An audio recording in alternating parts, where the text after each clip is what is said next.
The Dateable podcast is an insider's look into modern dating that the Huffington Post calls one of the top 10 podcasts about love and sex. On each episode, we'll talk to real daters about everything from sex parties to sex droughts, date fails to diaper fetishes, and first moves to first loves. I'm your host, Yue Xu, former dating coach turned dating sociologist. You'll also hear from my co-host and producer, Julie Krafchick, as we explore this crazy dateable world. Hello, everyone. Welcome to another episode of Dateable, a show all about modern dating where we really try to get to the bottom of why people do the things they do and why do you do the things that you do. Hello, Julie. There's so many things that we do. Every time I say that in our intro now, it makes me question everything I do. Oh, 100%. It goes beyond dating, but it's actually a perfect episode that we have this week about the etiquette of modern dating. Because I think there's a lot of things that happen day to day, and you do question, why am I doing this? What should I be doing? Am I handling this correctly? I think the questions go on and on because, you know, there is no Emily Post anymore. There's no etiquette guide that we used to have back in the day. And they're just all these unwritten expectations and rules that keep changing with modern dating. So we got to keep up with them, but also they're up for discussion too. It's not like they're written in stone. So I think in this episode, we do question a few of them. And I think it opens up a conversation for all of us to talk about is this still an etiquette that we want to follow? Right. Or is this something we want to evolve from? We're very lucky to have Myka for this episode because she's quite well known in this space. And she's also someone who is not a stickler for traditional dating etiquette. And she's constantly evolving her business along with modern dating culture. So we're very lucky to have her as a guest. Yeah, it was great to talk to her. I think also with so much changing right now with, the way we date, gender roles, there's a lot on the table for etiquette. So before we get to that episode, it's been a very eventful day. I went to the Stop Asian Hate rally here in Los Angeles in Koreatown. I was pleasantly surprised because our very own Mei Lee, my girl crush, as you know, was the MC of this entire rally. It was extremely organized. They had about 10 speakers, ranging from politicians to local leaders, as well as a high school kid who made a very powerful speech. I got really emotional, Julie. I didn't think I was just I want to go and support my community, but I didn't realize that it would bring up all these emotions of years and years of just suppressed and internalized anger that really came through. And I'm wearing my shirt. I love it. Stop Asian Hate shirt. I love it. I want to get one. I kept thinking we should make dateable ones that say date without hate. Oh, I like it. Would that be cute? I like it. I like it. That's a good one. I definitely wish I actually went to a rally. I've been very under the weather the last week, as you know, but I do feel like rallies are a great way to support one another. I mean, I can only imagine that you feel it even more when it's your race, in question on the whole thing. But I definitely felt emotional when I went to the Black Lives Matter rally. So I could see 100% how you could feel that way, amplified, when it's your own. And then we talked about this last time too with when the BLM rallies were going on. You do you. You show support however you think support should be shown. I really was compelled. I'm not usually a rally person. I was very much compelled this time to show support in this way. And what I realized once I got there was it wasn't really about me showing support. It was actually very educational. I went to learn about what was happening and what can be done at this point. And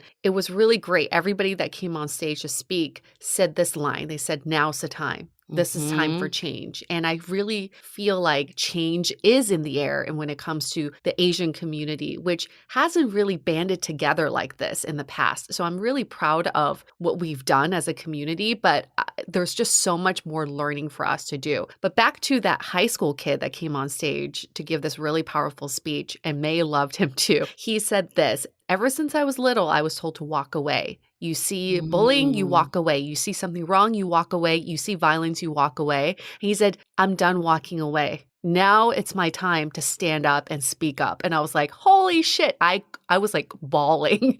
And there were 5 or 6 high school kids up on stage with him with signs. And it starts with them. And I kept thinking like, this is why we need this. It's for the future of our generations who are going to be victims of discrimination if we don't do something about it. I also saw a great shirt that said, it's a nation, not discrimination. Ooh, I like that too. Yeah. So many merch ideas.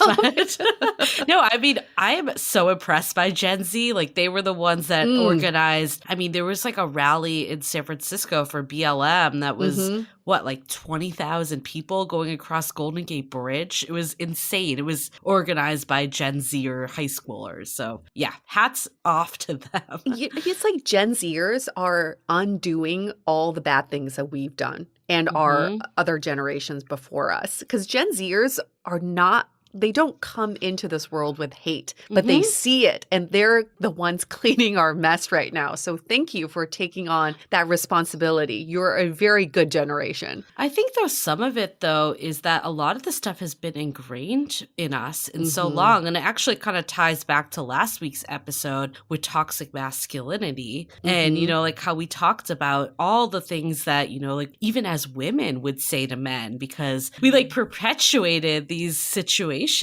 We actually got a comment on YouTube that I thought was interesting. That was toxic femininity is a problem too. And I agree. To me, at least, feminism is equality. And I think like toxic femininity is when we start to man hate. So I do totally see that point. But I don't think it's like toxic masculinity or toxic femininity. But the fact that we're like pointing fingers also shows that there's like a larger problem too. And that's the point here is we need to stop pointing fingers. And the first place to go is to look inward and think about what are the beliefs that you have grown up with that are so ingrained in you. And now's the time to challenge those beliefs. And one very good example is very recently a listener of ours emailed in and called me out for something I said in a previous episode. It was why is sex closeted? And I made a comment about how Asian women were the gateway for homosexuality. A lot of gay men do a layover with Asian women before they become fully out. You know, I very much respect that this woman called me out and said, why are you still perpetuating these stereotypes of Asian women? And I had to stop and think, why did I say that? You know, that's something I've been saying for years. It's something I've been telling people. I thought it was an interesting fact. I first read it in the book Middlesex, but I never stopped to think, why am I still supporting this fact? Because it is based in a stereotype of Asian women being one, androgynous, and two, feminine. So these are two combination of characteristics that make it okay for a closeted man to be in a relationship with before they fully come out. And even saying that, even if it's joking, even if it's a statement, it doesn't matter. It perpetuates those stereotypes. So I fully own up to the comment and I fully own up to the fact that I didn't even stop and think about how that affected this entire movement as a whole and how I'm undermining what we're going through. So I appreciate all the call outs. Julie and I are putting ourselves in the public here and we're not always right. So I really appreciate when people can come back with constructive criticism and call us out for things that we say that we probably should not be saying. Well, as one of our past guests, Chris, said, she was calling you in, not calling you out, which I appreciate that sentiment, actually. Yeah. And, you know, like, I think sometimes I remember when you said that on the episode, and because you're Asian, I didn't think anything of it. I was like, oh, she's saying it. I feel like if I had said that, it would have been like, oh, that's clearly inappropriate. But in a way, like, using your own race kind of gives you like a get out of jail free card. I know I've definitely like said stuff about Jewish people before about being cheap. And I'm like, I don't like that stereotype. Why would I say something like that? And in a way, you're like, oh, it's okay because I am saying it about myself. It does just perpetuate it. Like, that's not it's not like helping anyone. So like, we have to cut this. And I heard like, you know, jokes about like comedians have done this for years. So oh my gosh, yes. It's hard though, because it's like on some level, this is the world that we're in, that like every word is scrutinized, but it is bringing awareness to things that just like aren't okay anymore. It's good to scrutinize. I used to think we were hypersensitive, but it is good to scrutinize because it makes you pause and think.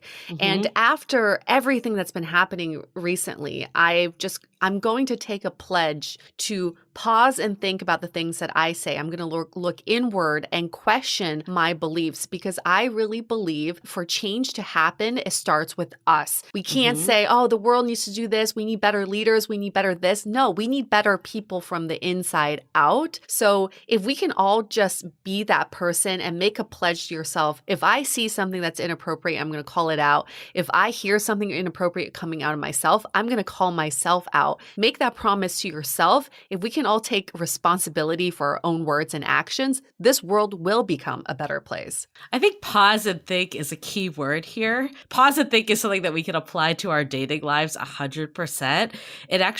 I had this revelation this week that I wanted to share with you. Oh, yes, please So do. it actually like comes back to the fact, like, I mean, you know this, UA, but I've been actively looking for a house to own as a first-time homeowner. And we've talked about this when you bought a house, that there's a lot of parallels to dating, that you're So like, many.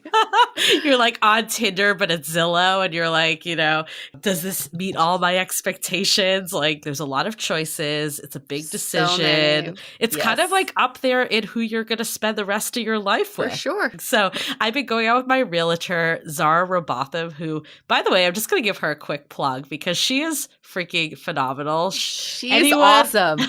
Anyone in the SF Bay area that's looking for a realtor, like if you need someone, definitely check out robothamrealestate.com.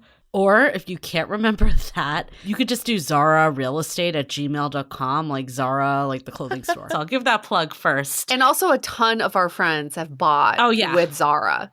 Like a ton of our friends this year. She knows her shit. And she also joked, and this is where I'm getting into it with her. She joked that she's also part-time therapist, psychologist. You know, it's like move over bartender. It's the realtors that really get all your emotions unloaded. Yes. Like she's like, you would not believe. Like I think Selling Sunset needs to like do a show that shows like the insider real estate of like, because it's like you're about to drop like all the money you've earned for like freaking your whole life on this purchase. Can you imagine the emotions going through? It's like when you're at the altar and you're like, should I do this? Should I not do this? You know? And anyways, like I've definitely had a moment that I've seen a lot of places, but I'm kind of like, I said to her, I'm like, I like everything I've seen, but I haven't been like, this is the one. And a lot of people say that they get that feeling when they like see the property that they end up being with. And it actually made me think about dating. And I'm like, I think this is how I am in dating too. Like, I think a lot of it probably stems from my perfectionist tendency, right? We all know I'm a perfectionist from our schemas episode and all that. And I was thinking about like Logan too. Logan Yuri, one of our past guests, her like 3, basically, what type of dater are you? Are you the hesitator? Are you the maximizer? Are you the romanticizer? And I'm like, am I being the romanticizer that I know exactly what I want in my mind, but is it realistic? Am I realistically going to find something that has all the qualities in the price point, in the location? Like, am I just having this like massive checklist that never lets me move forward because I have unrealistic expectations? Or am I the hesitator because, you know, there's a little bit of me that's like unsure of a few things in my life. And I'm like, is this the right time to commit? It's kind of like when you don't have like your career 100% in a relationship. Is it the right time to commit to a serious relationship? Or am I the maximizer that I think that there's like something better out there every turn of the way? So I was like, wow, there's really so many parallels with dating and real estate that I think that, you know, real estate agents really should be the next dating coaches. Interesting. Interesting correlation there. When I found my place, I certainly did not think it was the one. I looked at 50 places and I came to this conclusion that I probably will not find the one when it came to my dream house. But my boyfriend said this to me, as long as the foundations are good, everything else can be changed. And I feel that applies to dating too. As long as someone's foundationally a good person and you feel like you can be with them and you align, everything else can change. It's super easy. So I feel like in the last month that I've lived at my new place, I've made it into the one for me. And I'm completely and utterly in love with it now. Wow, that is the best parallel to dating I've ever heard. And maybe that's really where the perfectionists are getting held back, like myself, is that I think for me, what something has held me back is that I have this idea of the person I want because I've dated enough, because I've had enough relationships that I'm like, I know what qualities I really jive with. That on one side, I'm like, it's good because I'll know it when I see it. But then on the other side, maybe it's not letting people that have enough of the foundation grow into that one, like you were just saying. And one of the hesitations about my place is that a family of 4 lived here before. And I kept thinking, oh my gosh, this has seen so many hands. This has seen so many butts in the toilets. You know, it felt so used. But at the same time, now that I've lived in this place and I've learned to love it, I realize this place has loved so many people and so many people have loved it back that it made it feel really warm. It felt like broken into, like a nice pair of PJs. It felt really like home. Here's another parallel to you too, is that everyone is going to be that used house, right? Someone's lived in that house before, but instead of looking at it as, oh, other hands have been on this house or damaged this house has given love and has been loved back by others. I also just want to point out what a way to change your mindset. That is like the ultimate spin, right? Like, yeah, you're welcome. You're welcome. So Julie's going to go out there and find her dream house today. I love it. I love it. Well, that's what Zara was saying. She's like, I think that the mindset does shift because when you're ready, then you walk in and you start to see these places as being it, you know?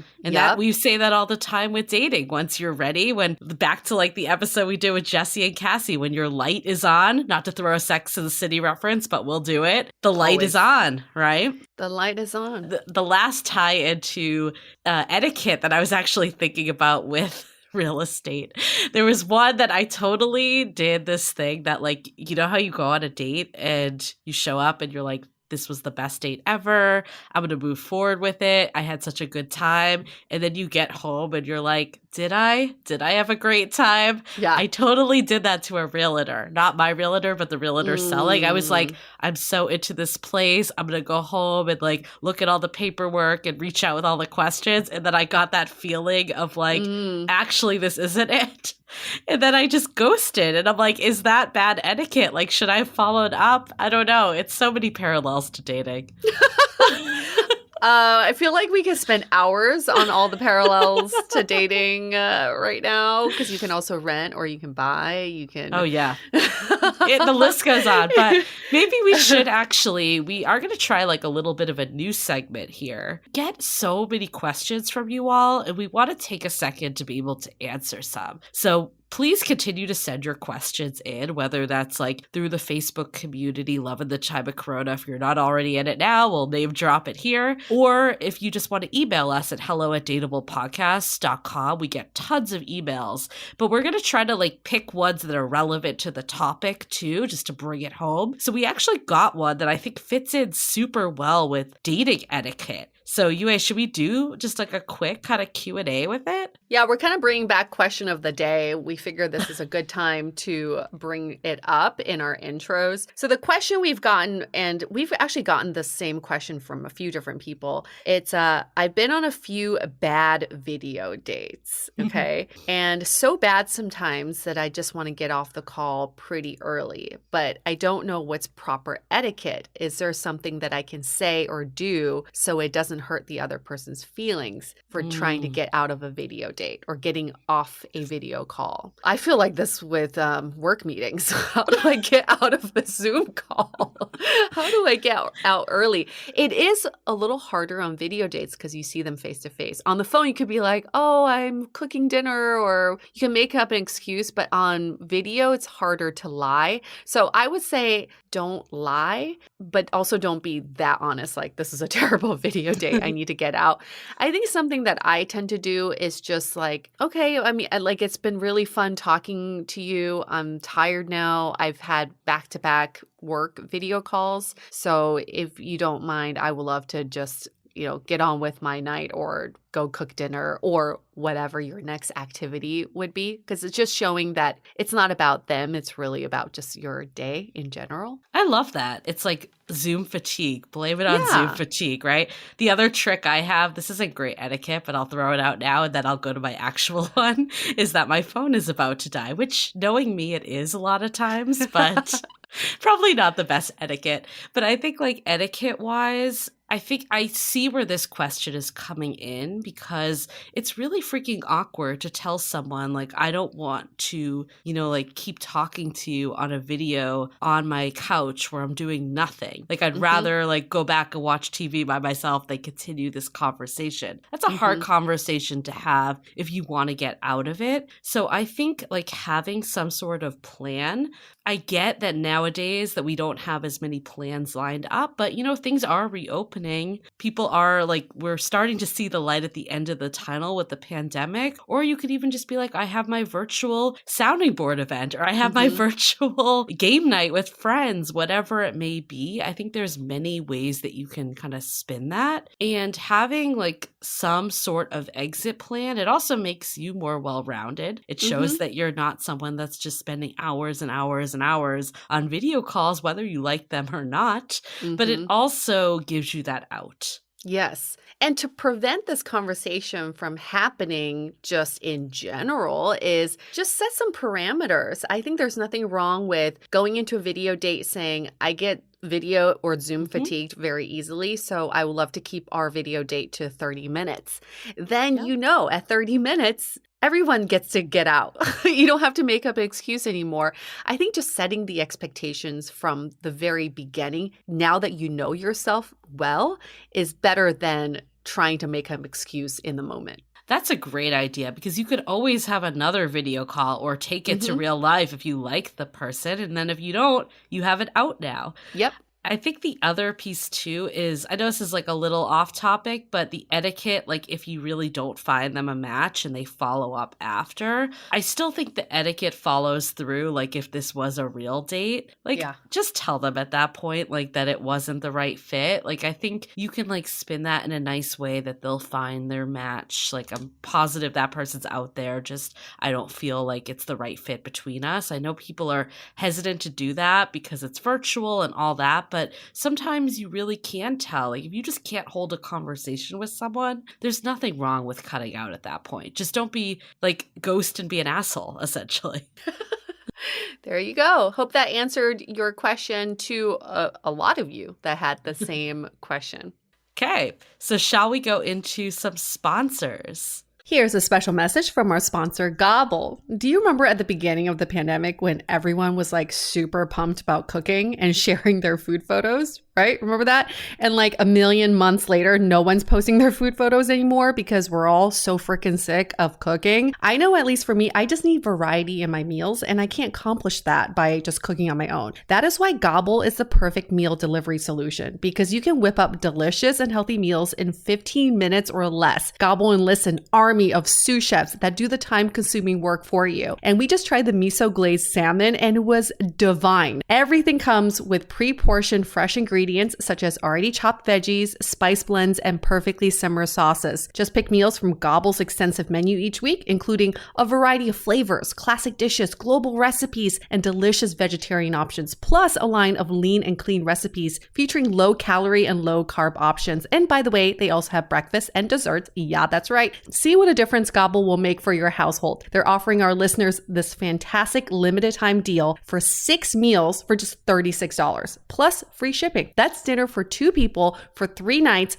all for just $36. An offer only available through gobble.com/dateable. Get the special offer now by going to gobble.com/DATEABLE for 6 meals, $36. Okay, so should we hear all about modern dating etiquette? Take it away, Myka.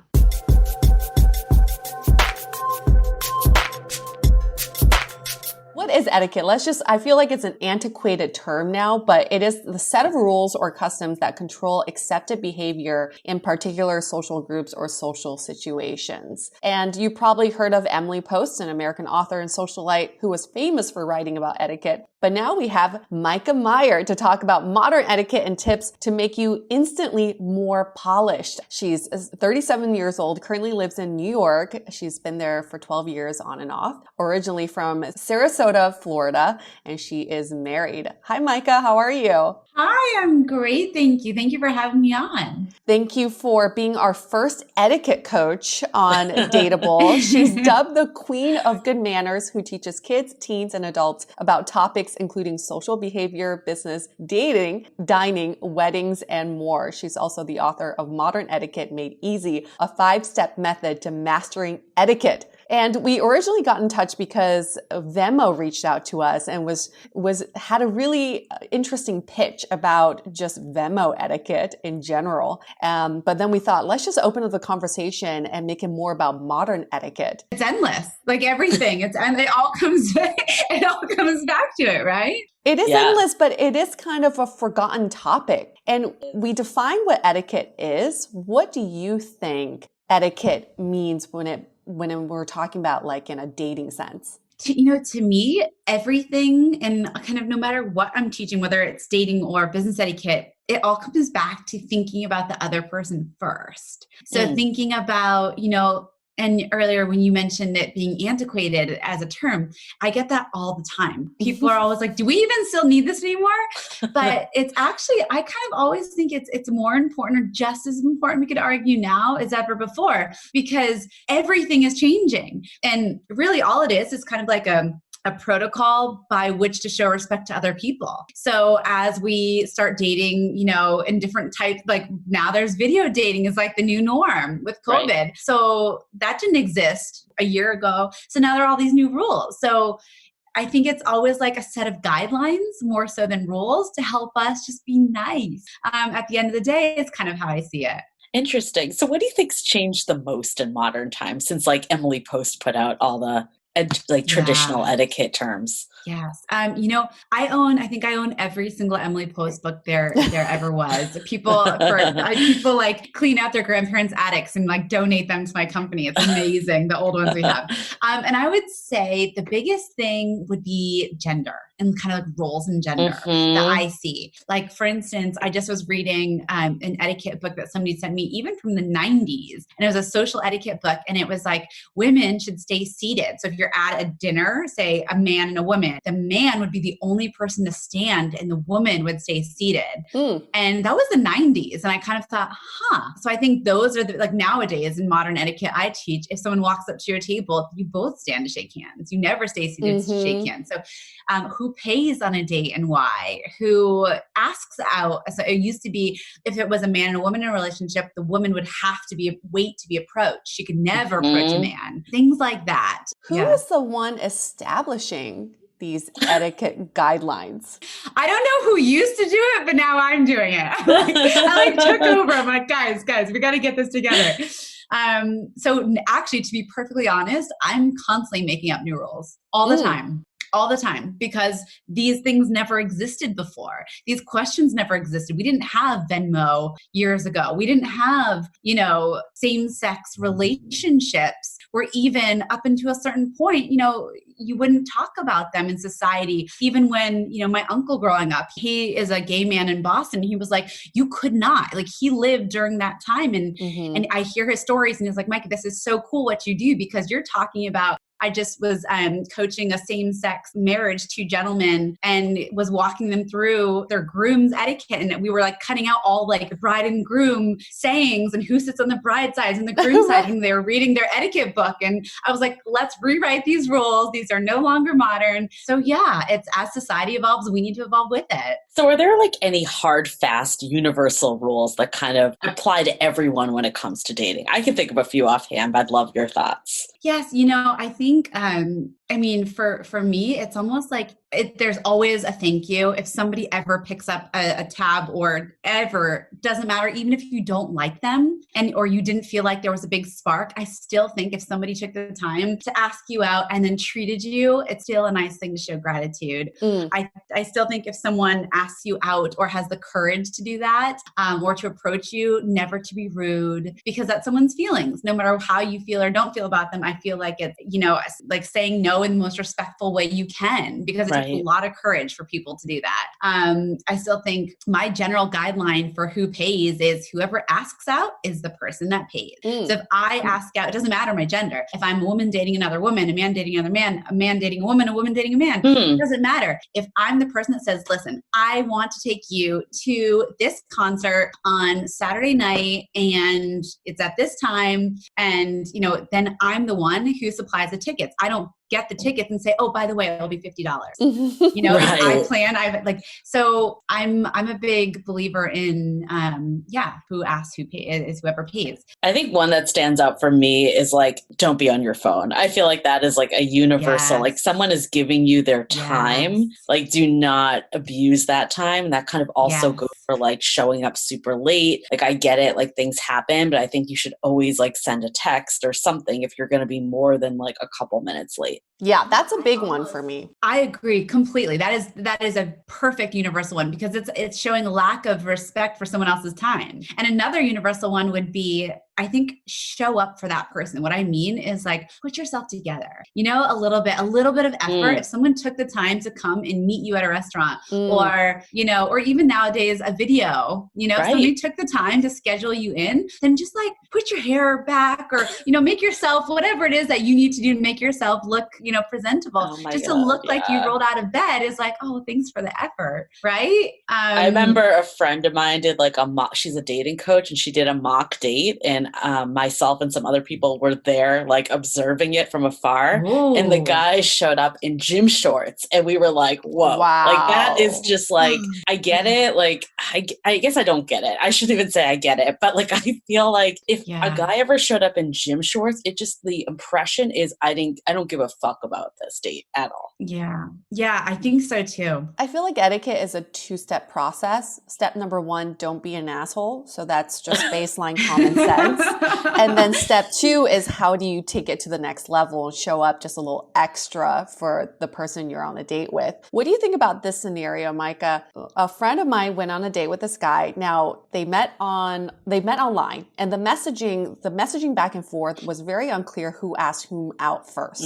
So he was like, oh, we should definitely meet up. And she's like, yeah, maybe Saturday. And he's like, what do you think about this bar? And she's like, that bar sounds good, or we can go to this one. So it seemed like a joint effort. And when they met up, she felt like there was no chemistry. He ordered on his tab 2 drinks. One for her, one for him. And the date ended after a drink. And afterwards, he asked her out again. She was like, I'm sorry, I'm just not feeling it. I don't think there should be a second date. And he ended up Venmo requesting her for her drink. Oh, what do you think about this? So this is not the first time, sadly, I've heard this question. I feel like you should never ask for money just because someone didn't react to you the way that you wanted. It's either you are splitting the bill up front, and that's like that. If he wanted to ask for it, he should have asked for it up front, not just because she didn't want to see him again. I think that would be considered very rude. And I think she dodged a bullet, to be honest. Yeah. I think that just is, you just don't treat people like that. It's not like, okay, I don't know. It's almost like you were, if you agreed to go out with him, then he'd be willing to financially put money toward her. And it rubs me the wrong way. I don't like it. The paying thing is really tricky. I always say pay with intentions, not pay pay with expectations. And I Yeah. think in this case, he expected that if he paid for her, she would accept a second date. And when that wasn't met, he wanted his money back, which is the worst way, because you should go in with the intention that I want to pay for her regardless of what happens. Right. I would so much rather someone just be like, can we split it? I actually had this happen once. Like the guy was like, you can Venmo me later. And I'm like, look, we're just going to split it or not. Like, I'm not Venmoing you later. Like, I'm probably never going to see you again. Like, come on. Yeah. But here's your double standard, Myka. And I'd love your opinion because you said it earlier, like whoever asked should pay. That's kind of like the new age rule that you're saying. We have this situation though, that it's like as women, especially you and I both are kind of like this elder millennial that, and actually we're around the same age as you. It's like we have the old traditions, but then the new things that come in. So even though like I fully like understand in my mind that like it should be equal, there's something about like this tradition of the man paying that gets in the way of that still. And then there's other women, for example, that are like, no, I want to pay because I'm an equal person and all this. So what do men and women do in this time? Right. So, I think I'm a little bit more like you both in that way. Although I fully expect to pay, like if tomorrow I were on a date and this happened, I would fully go in expecting to pay if I need to, whatever. But I think it's a really nice thing when someone treats you because it's a sign of generosity and that they want to take care of you, but not in the financial sense to me anymore. It's not like I don't have a job and therefore you need to take, it's like they want to treat me because they're generous. They want to take care of me. Even if it's like a picnic and they supply everything, it's not necessarily about a financial thing. It's like they want to take care of you. And that's what I like about it, is like somebody, now for me, I guess I should be clear about whoever asks out and chooses the location, whatever is the one that pays, that is like the expectation for me. So for instance, if I go out and a guy asks me out, picks everything up, then the expectation is that he would pay. But I would never just sit there and wait for him to pull out his wallet. Like I would always like take out my wallet and show that I'm willing to be the equal here. But if he chose the wine, chose the restaurant, like that was his budget. So that's what bothers it about like that. It's not like, hey, Myka, where should we go? Should we go to the taco stand? Okay, because I suggested it because it was within my budget. But if someone literally picks the nicest restaurant in town, picks the wine, like they're playing host. And then at the end to be like, oh, and P.S. here's half the bill. That's where it doesn't work for me. That happened to me once. It happened to me too. It was actually one of the most infuriating nights of my life because like I remember this guy invited me to this really nice restaurant. I normally never accept like restaurants as a first date. And this actually is what sealed that for future. And we got there was just no connection. I was stuck at this meal. And then at the end, the bill came and he wasn't like even reaching for it at all. So I don't know if he was like expecting me to pick it up. So eventually I was just like, it sat for like 10 minutes. It was so uncomfortable and awkward. So awkward. And then eventually I'm just like, okay, so we're splitting this. And he just was like, yep. And I'm like, you don't know my financial situation. Like you don't know anything about me. It was just so rude. And there was many reasons why there wasn't a second date, but that was like the nail on the coffin for me. You know what? That is awful. And it's kind of like, but don't you agree though? It's not necessarily about like them taking you to the nicest restaurant and expecting it's that feeling of being taken care of, right? Because it has nothing to do with us not working and making our own way. It's like you want someone to like say, I plan this. I'm going to open, the door, not because you're a woman, but because I care about you. Not because I don't think you can do it yourself, because I want to take care of you. It's like that sense of like, Myka, I think you said it so clearly for me, which is you're playing host. I don't want to be taken care of in the sense of financially, but I want to be taken care of in terms of your guest.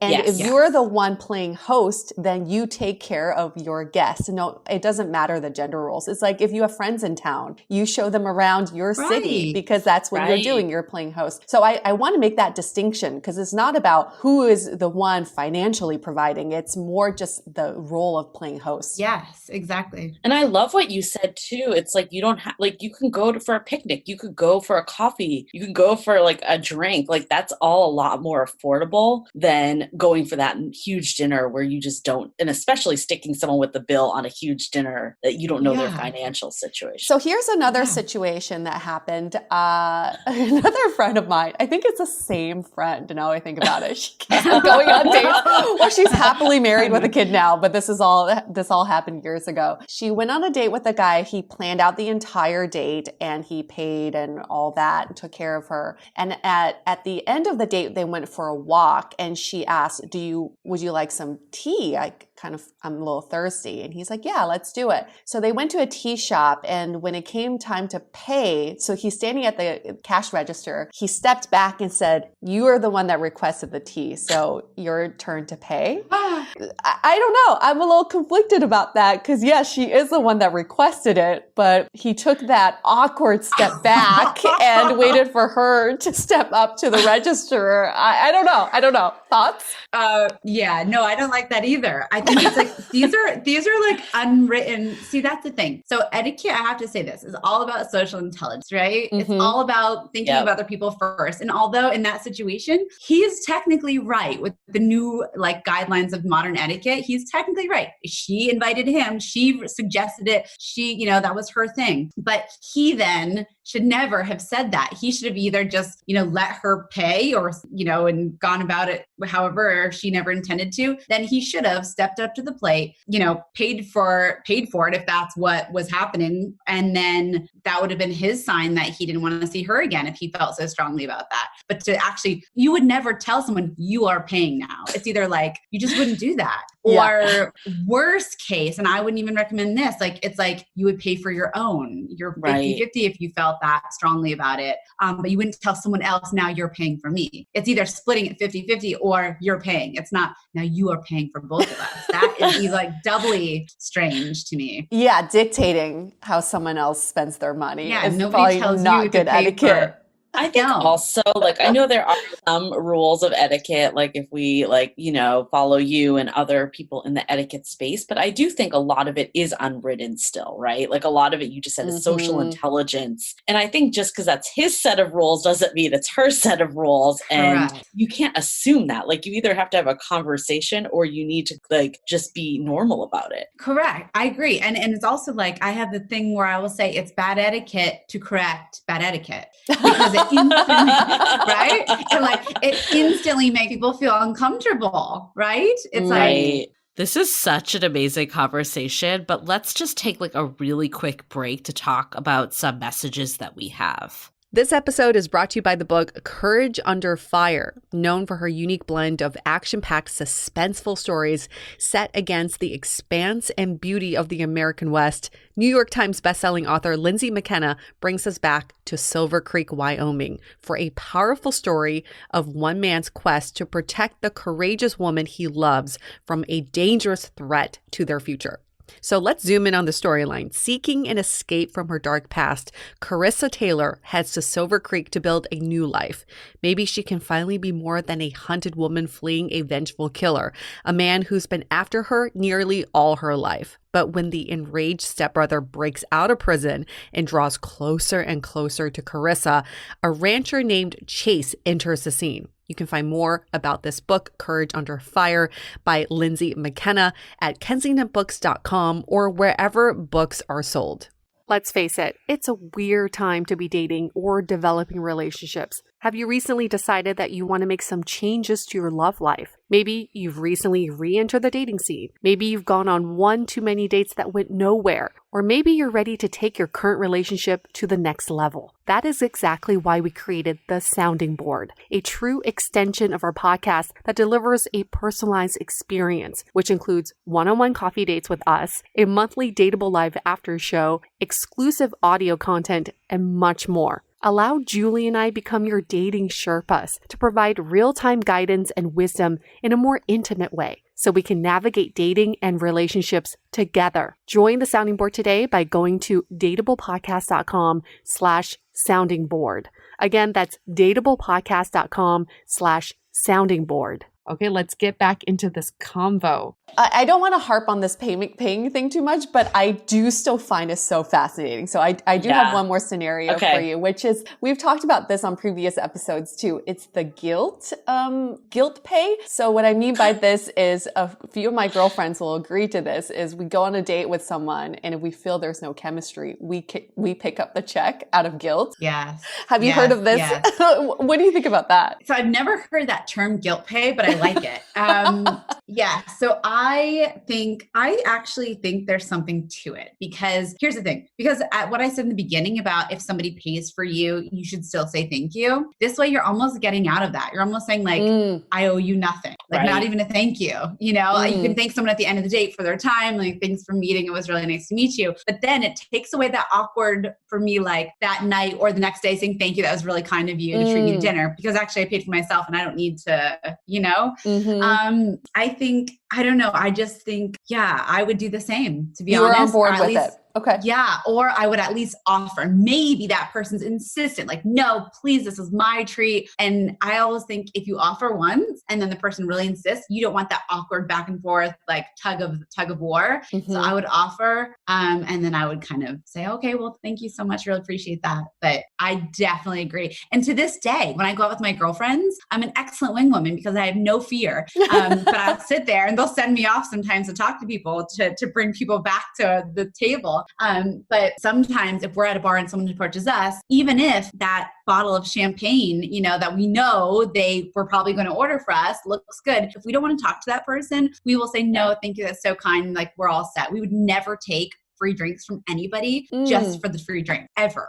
That's a great rule of etiquette for women. I think that's where men get resentful of it. And that's what actually, like, a lot of times men will say, like, well, I don't want to pay for this woman on the first date, because this day and age, so many first dates never go anywhere. And there's like that stereotype of like kind of women taking men for like free food and, you know, and using dating that way. So I guess, okay. So I feel like we have so many things to talk about, but this one is so interesting that I do want to ask one more also. So it's like, okay, with payment. So first date, I love this idea of who's like hosting. And I also think, I don't know what your thoughts are on this, but like I've been in situations where, for example, the guy's like, let's go for a picnic. Like, I'll pick up wine. Do you want to get cheese? Or like something where the expectation is said ahead of time. And for whatever reason, that doesn't sit as bad with me than when I get the bill, when the bill comes and they're like, are you going to pay half? So I don't know if there's like what your thoughts are, because I do hear men loud and clear that like it's freaking expensive to date. And,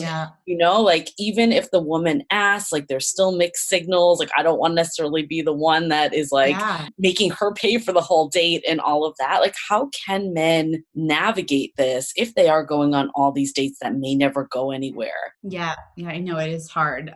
You know, I think that is, I would say, you know, maybe it's a lesson in being choosy and not just going out with 100 people. Like, I think, you know, I'm a big believer in, like, I like the picnic idea. I like that a lot. I think as long as that person, if they are saying, why don't you bring this? As long as they're not assigning you the more expensive thing, you know, like that would have, if he was like, I'll bring the cheese, you bring your favorite bottle of wine. I would be like, what?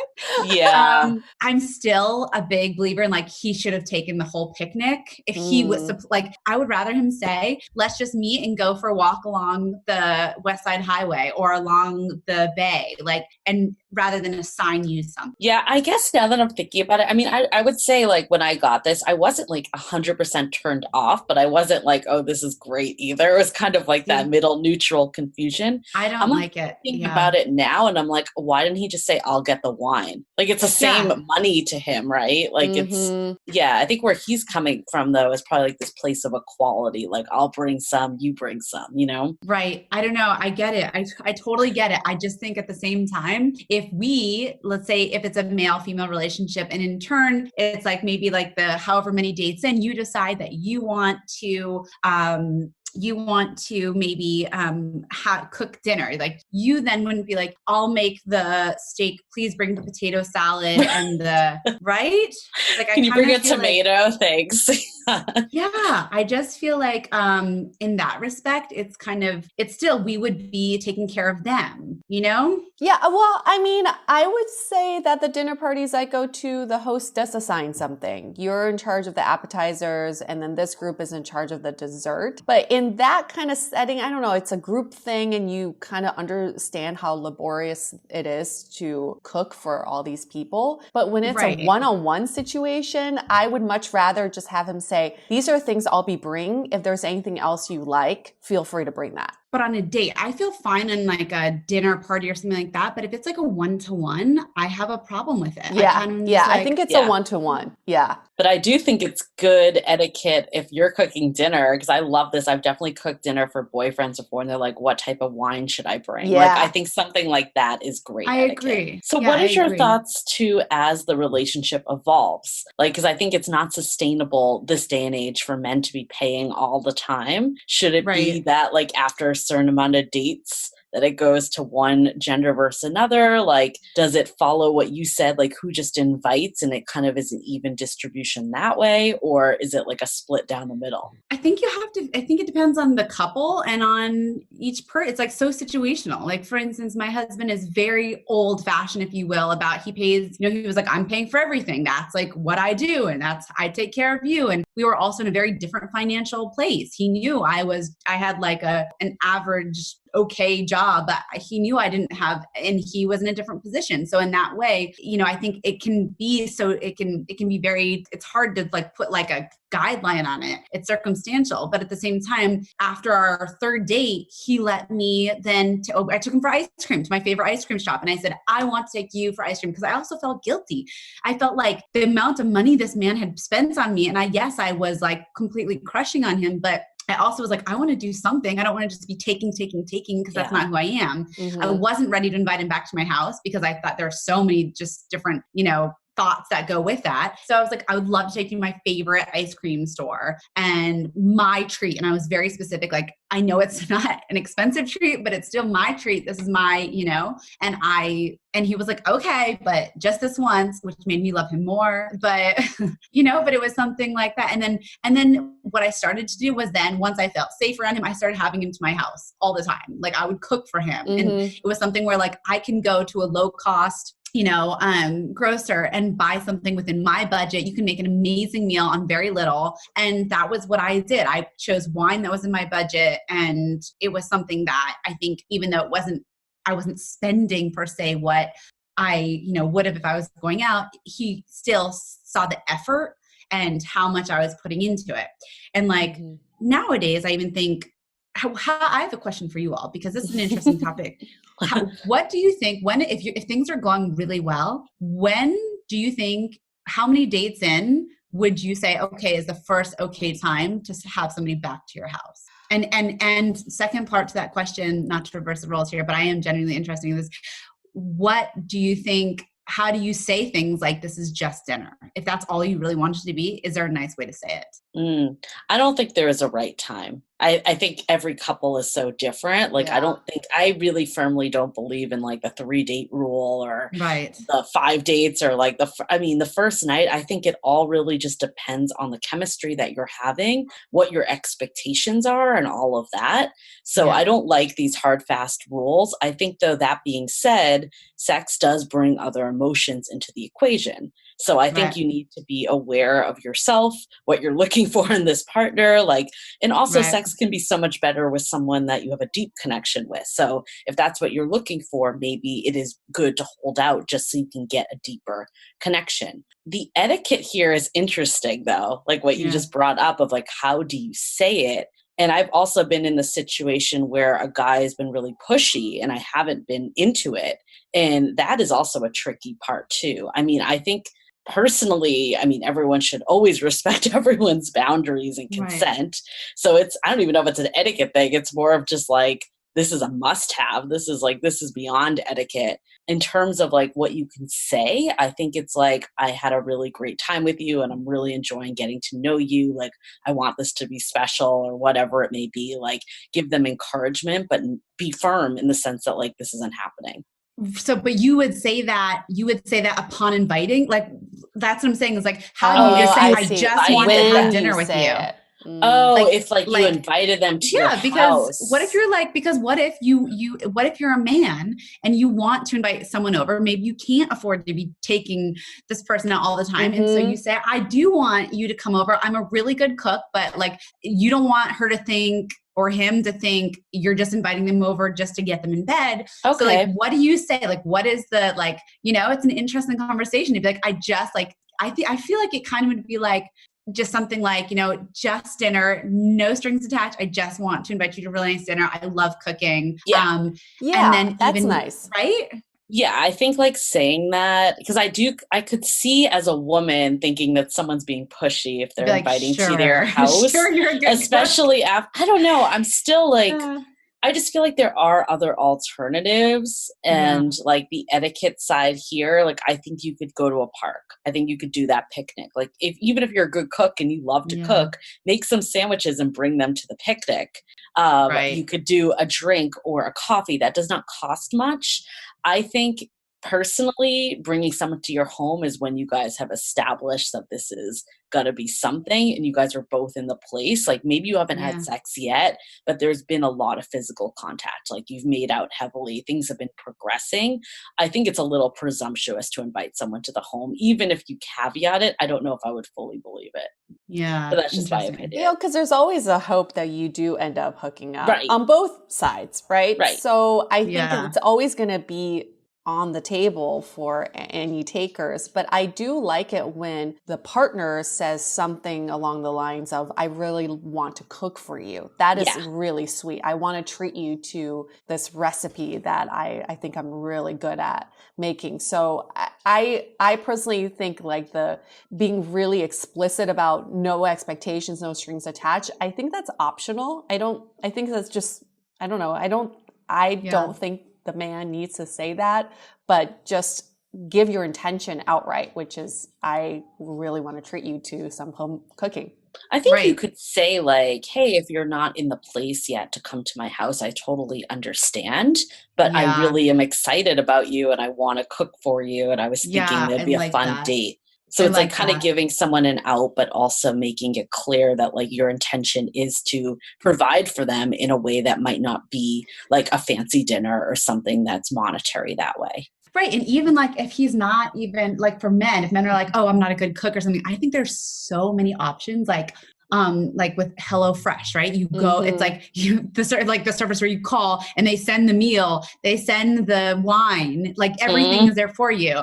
So eventually, especially now with COVID, right? Once people are able to, like in New York, at least, as soon as things start opening again, when we start seeing each other one-to-one again. So you are going to be having more people at your house. Something that my boyfriend did in the beginning that I really appreciate now looking back on what he did was he asked me to come over. I mean, it was before we even had an official first date. He asked me to come over for dinner to his place, but he said, so I made reservations. I want our first date to be at this restaurant. It's next Wednesday. That's when I was able to get a reservation, but I would love to see you before then. Would you want to come over? I'll get like takeout. So then for me, it felt like there was going to be another date after me coming over. Did you guys have sex? We didn't. Okay. Yeah. I like that. I like that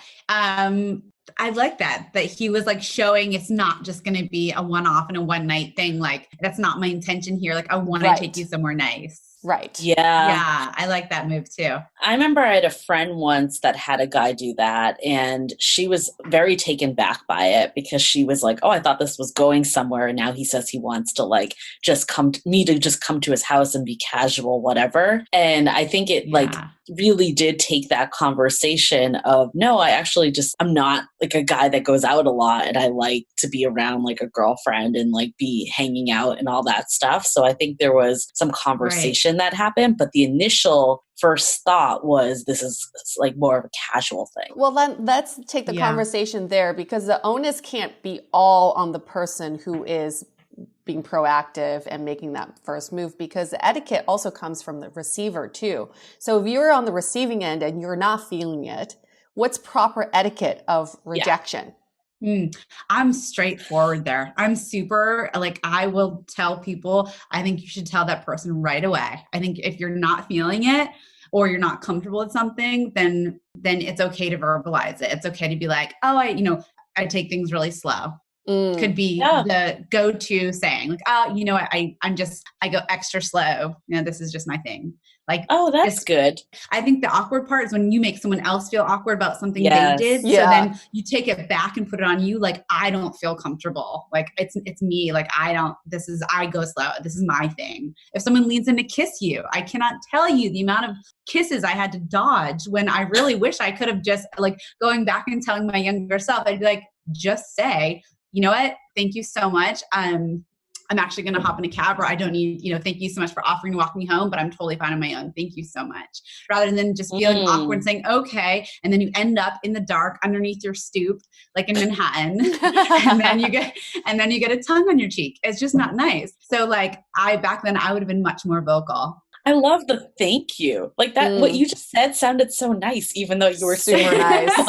Something like, get the fuck away from you. Yeah. Right. But you said it so etiquettely, right? Yeah, that is proper etiquette. Yes, because you're right. You still have to thank them for at least trying, right? The gesture, It takes a lot of guts to try. So yeah, and then you just state what you're uncomfortable with. What about after a first date and you're not feeling it and no texts have been exchanged right after? Do you tell that person right away that you're not feeling it, or do you just wait for them to text you? So if that was the case, I would not reach out and be like, sorry, I wasn't feeling it. Because then you also open up to that person and be like, yep, me too. And then you're like, oh, you weren't? Like, like sometimes things are better left unsaid. And I think instead of being like, hey, listen, and like starting an awkward conversation, unless that person, like, why make it awkward rather than just saying instead, just leave it. And only if that person reaches out to you, you could be like, you were so interesting. I loved hearing your stories about hiking up the volcano in Hawaii. I didn't feel more than a connection, more than friends. But I love that. I love giving them some positive that you did. Yeah. I call it a positive sandwich, positive, negative, positive. So you always start with something positive, deliver the bad news, and finish up with something wonderful. You know what? That is my biggest pet peeve though in the world, is when I get that text and I'm like, dude, I don't like you either. Like, I don't need you to send me. Like, I had this one guy that you ain't met him. There was no connection at all. It was so clear. Totally hijacked an event I was going to. It's a long story. I won't go into that, but sent me an entire message, this paragraph of this bad news he had to break. And I'm like, dude, I don't even remember your name. I'm sorry. Come on. Yeah. And people, I don't know why, people just feel like they have to end things or whatever. But if you weren't reaching out to him, he should have left it. Well, the way I feel, why I think it's bad etiquette, is the way it comes off to me is that you're just trying to get the last word in. And it's an ego thing. That's the way I feel. It's all ego. That is 100% ego. I broke things off with her. I didn't that. They need to say that. And women too. Some women need to do that. Exactly. But yeah, if you went on a date, you don't feel anything, and that person doesn't reach out, you do not need to reach out to end things or say that you did not feel things, but also because it's hurtful. If both the parties kind of just knew it and had the social intelligence to let it be, then it becomes hurtful. If then you say, oh, and by the way, thank you again for meeting up, but I just didn't feel it. It's like, I already knew just that. Unnecessary. It's unnecessary. Totally unnecessary.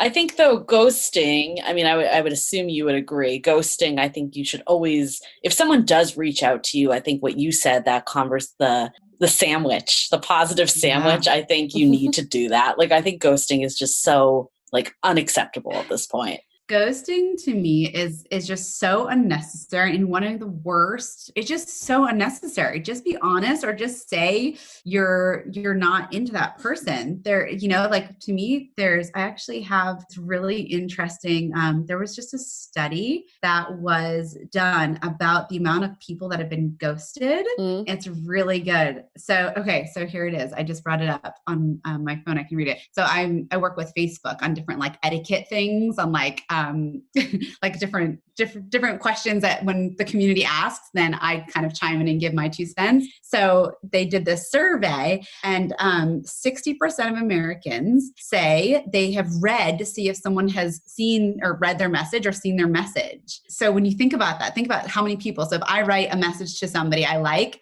then I will check. 60% of people are checking to see if you didn't. Oh, like on Facebook Messenger? On like or Messenger. Like... If you send a message, if I send a message to you saying like, hey, how's it going? Or would you want it? Like, do you want to go out? I'm checking. 60% of people are like checking. But then with the ghosting thing, it says more Americans have been ghosted by a friend versus someone they have dated. Interestingly, 54% of Americans say they've been ghosted by a friend. 46% say they've been ghosted by someone they were dating. I think that's probably bigger in bigger cities. I feel like the stats we hear about a lot bigger. Some people may have been ghosted and had no idea that they were ghosted. That's true. Yeah. I think stats I've seen have been like 80%. Like it's like the majority by far. Yeah. But I think there's something about like if someone sends you a message and you're not interested, just don't check it and not respond. Right. Like that to me bothers me. Even like from a friend, if a friend, like, you know, in a text message, if, you know, especially if you're dating someone, you can see if someone's read your WhatsApps or you can see if somebody has read your text messages. Just respond and say, hey, things are crazy right now. You know, like, I haven't forgotten about you, or saw this, get back to you when I can. My God, or something. Like it's almost like it's like, I don't know what that's called because that's not ghosting, but it's like, just communicate. Just tell me that you haven't, you know, dropped off the face of the planet when I see you've read my message. I think another one. That is huge. And I get it. Cause like we feel like we need to respond immediately because we all know everyone's like surgically attached to their phone, but sometimes like you do genuinely are busy with something else. I feel like I actually, it happens, but I feel like just that one message. And I've definitely, I do this with my mom all the time. And I'm just like, hey, like, I'm just like I'm like in the middle of something, but let me call you later or let me call you tomorrow. So it's like, you're not ignoring them, but you're acknowledging that like you can't actually get to this at this exact moment. I do have a rule around that though. I feel like, cause you know, I really hate small talk over text. I think it goes nowhere. When I was online dating, so many of these messages just get into this texting black hole and I hated it. So my rule was I only respond to messages that end in a question mark. And because they're asking me a question. But if it's just something like super nice day out today. Or like, what about, hey, how are you? That bothers me too, though. No? It does bother me, but at least I respond without a question. If they're like, hey, how are you? I'll be like, I'm doing great, really busy today. But if it's just a message like, it's so beautiful out, I don't find the need to respond to that. I mean, that's a statement. You're just putting it like a PR release out there. Like, it's a nice day. I agree, but then we've heard people getting offended by that, like on our show and stuff. But I agree that I think if there's a way to write a rule, I think if someone asks you a question, you need to acknowledge it. And if they don't, then they should have been asking you a question if they wanted the conversation to start. Absolutely. Yeah, I like that. I agree. No, that is a good one. What about topics that are taboo? Because, you know, back in the day, it's like, don't talk about your ex or sex or money or politics. I feel like anything goes these days. Are there any off-limit topics, etiquette-wise? I still think money is a weird one. Like, even if that wasn't an old taboo topic, I still agree with it. For modern etiquette, I still don't think, you know, it's anyone's, it's just like, I feel like anything around, like, for instance, you're on a date and someone's like, wow, that's really expensive. That's even awkward to me. Or because what if it's expensive to you, but not to me, or vice versa? Or even like pointing out somebody, wow, that is like, wow, like just anything about money or asking how much something costs or, you know, I made this. Like, I remember dating a man who on our second date, told me how much he was a trader and told me how much he had traded, or how much he pulled in the day before. So he was taking me to this place because he made this much. And I was like, hey, that is so tacky. If you think that by saying that I'm more attracted to you, like hey, what do you think I am? And I just don't like any kind of money talk. I think it's not nice. It makes people feel either insecure or it shows their insecurity by talking about money. I don't like it. I think that's a key though, because I think like talking about politics or religion or exes, even like relationship history, that's all stuff that could like help see if someone is a good partner for you. But I think just like throwing out like random things about money, like, I mean, I guess you could cost. Ugh. They think that's going to attract you.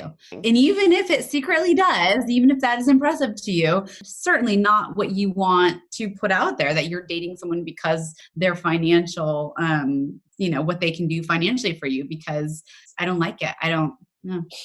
I love how everything goes back to money. What do you think about someone who comments about the price of drinks at a bar? I've had someone I went on a date with who was like, oh my gosh, the prices of these drinks, it's through the roof, don't you think? Like, what do you think about, seems like a very innocent comment. That would drive me up the wall. Then that would drive me up the wall. I also think anything about money and dating kind of puts people together where they should be. Because if I agree with you, if you are, say I'm out on a date with a man and he says, oh my gosh, these cocktails, that Manhattan, woo, prices of Manhattan, sure, wow, it's reflective, all right, or whatever little comment. Like, and I agree with him and I say, oh my gosh, this is insane. Like, we should definitely go somewhere else. Then those two people are probably right for each other. If I go out and he says, this Manhattan is insane, and I'm thinking, I had 4 of those yesterday and this is cheap, then that's probably not the right fit for those two people. So it kind of weeds people out in terms of their, because at the same time, I think it's fair. I have a lot of good friends in, I think, being in a city like Manhattan, where the females are powerhouse. Yes. They make more than 5 of my male friends combined, these girls. And they say, they're always like, listen, it has nothing to do with this being a man-woman thing. If this person can't hang with me and I need to buy their own flight to St. Bart's, or their flights, I want them to be able to buy their own, and I'm going to buy my own. And that's, I understand and I agree with that too. So I feel like you have to find somebody that can play on your field. So if this is a compatibility thing, then why is it like bad etiquette? Because it still comes off weird. I think talking about money can make people feel uncomfortable. And that at the end of the day is what etiquette is in place for, to make people feel comfortable. Etiquette, the true root of etiquette, is to make people feel respected in that you're putting their feelings first. And by putting something out there that is either bragging because you have so much money, or saying, ooh, that's so expensive, and making them feel awkward that maybe they were about to order that and now they shouldn't. It's all about making how you make other people feel, and money often makes people feel uncomfortable. I think that is a great way to kind of kick off our takeaways and start to end this conversation. But I think my biggest takeaway is like that. It's like, think about this as a person. There's a human that you're on a date with, and how would you want to feel respected and treated? Like, I think of another example of just like kind of universal etiquette is like when someone just talks at you the whole time, like that doesn't make you feel good. It doesn't make you feel like someone wants to get to know you and to be with you. And that's what dating is all about. So I think the rules of money or whatever it may be, it's like, it's not that there's hard, fast rules, but it's taking into account that there is a human there. You do not want to offend them. You want to make sure that you are kind of giving them the best experience that they can get, because they are taking time out of their lives to meet you. And I think any like way that you can do that, and maybe if you're unsure, you just need to have a conversation. Like, there might be stuff that's just, there's just no hard, fast rules. There's some that I think we can all agree that are just like basic common sense and decency, but just don't be afraid to have it. And then think about too, from your perspective, like, how would I want to be treated on this date if I was the other person, and use that map to like outline your rules of etiquette. Yeah, I feel like my takeaway is very similar in that I feel like etiquette, the term, gets a bad rap. It feels like it's imposed rules. Yes. When it really should be a mindset, and it's it really should be kind of like your set of values. That's what I think etiquette Yes. is. So what do I value the most when it comes to treating other people and how I want to be treated? And I love what you said, Myka, is thinking of the other person first. So dating, and this is what we fall guilty of all the time in modern dating, is it's all about me, me, me, me. How does this person perceive me? What am I getting out of this date? What do they bring to the table for me? But if we switch it and say, what can I provide for this person I'm with who is giving up their time to be with me, then I think the etiquette part just comes naturally. Again, it's just not being an asshole. Yeah. And I think I love that part that you just said about values, because it kind of goes back to the money one, because I still think this is a tricky one. And I think that we've gotten some definitely good tips on this. You know, like it's just so subjective based on your own values, but maybe you are the type of guy or girl that really does believe in equality. Like that should be the partner you're finding. Like, because if that is such a core belief of yours and you really truly feel like you should be splitting everything down the middle or alternating who does what, like maybe that is the partner you seek and you're not looking for that person that wants to be paid for on the first date. Right. That's Bubble Tea Man. He was looking for that equal partner and that, Yep. Myka, any closing remarks or anything that you just want to kind of leave for our listeners? I think just if it doesn't feel right, don't do it. You know, if it doesn't sound right, don't say it. And just to remember that you never want to hurt someone, because some of my most horrific dating like adventures that I can remember in stories, it was because I felt hurt. And like, even though that was a long time ago, I still remember it, so that, you know, you can still, you can really affect somebody. So just to be gentle and be kind to people and hope that they can do the same for you. I love that, because I do agree with you that like it stays with us. And I think like even if you're one tiny experience for someone, if 20 people did that to them or even 5 did it to them, it's going to really impact their psyche when it comes to dating. And I loved what you said earlier. Like you gave so many good verbatim words that people could use of how you can say no and let someone down, but do it in like a nice, respectful way. So I think a good rule of thumb too is if you ran into this person on the street, would they be like, oh, that fucky asshole? Or would they be like, okay, I'm cool seeing you? Like, I think especially when you're in smaller cities, like even San Francisco, like we run into people all the time, and thinking about that when you're leaving like lasting impressions on people. I mean, there should be a side that you're doing it for them, but also just the fact that like this is a small city, things get around, and you want to also preserve your own reputation at the same time too. It's true. It's like be nice and be respectful. That's it. Simple. Wouldn't that be so simple gets so hard for people. You forget it sometimes. Myka, if people want to reach you, what's the best way for them to find you? Oh, I am so easy to reach. I am on Instagram, my name is MykaMeier at Myka Meier. I just launched a YouTube channel, so I give lots of fun free lessons, and I have a dating one coming up actually. And then I have my 2 books now, Business Etiquette Made Easy and Modern Etiquette Made Easy. So I'm here, and thank you so much for having me. You 2 are brilliant. It's so needed. This podcast is so needed. Thank you. And we'll link that all in the show notes too, so people can easily find them. Absolutely. Thank you so much, Myka. We'll end this conversation. Stay dateable. The Dateable Podcast is part of the Frolic Podcast Network. Find more podcasts you'll love at frolic.media/podcasts. Want to continue the conversation? First, follow us on Instagram, Facebook, and Twitter with the handle @Dateable Podcast. Tag us in any post with the hashtag StayDateable, and trust us, we look at all of those posts. Then head over to our website, dateablepodcast.com. There you'll find all the episodes as well as articles, videos, and our coaching service with vetted industry experts. You can also find our premium Why series, where we dissect, analyze, and offer solutions to some of the most common dating conundrums.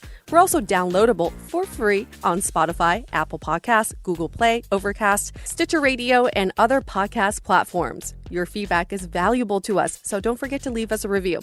And most importantly, remember to stay dateable.